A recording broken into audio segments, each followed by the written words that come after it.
Chennai super കിങ്സിനെ അടിച്ച് പെട്ടിയിലാക്കിയിട്ടുണ്ട് RCB. 250 റൺസാണ് 20 ഓവറിൽ ചെന്നൈക്കെതിരെ അടിച്ചത്. സിക്സിന്റെ ഒരു പെരുമഴ തന്നെയായിരുന്നു.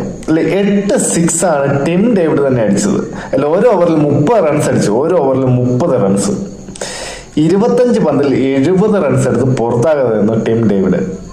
അതുപോലെ തന്നെ രജിത് പട്ടിദാർ, ദേവദത്ത് പടിക്കല്, പിന്നെ ഫിലിപ്പ് സോൾട്ട്, വിരാട് കോഹ്ലി ഒന്നിനൊന്നും മെച്ചം. ചെന്നൈയുടെ കാര്യം പറയുകയാണെങ്കിൽ കഷ്ടമാണ് കേട്ടോ. നല്ല ബൗളേഴ്സ് ഇല്ല, ബാറ്റർമാരും കളിക്കുന്നില്ല. ആകെ കഴിഞ്ഞ കളി കളിച്ചത് ആയുഷ് മാത്രമേ, പിന്നെ സർഫറാസ് ഖാൻ കുറച്ച് കളിക്കുന്നുണ്ട്.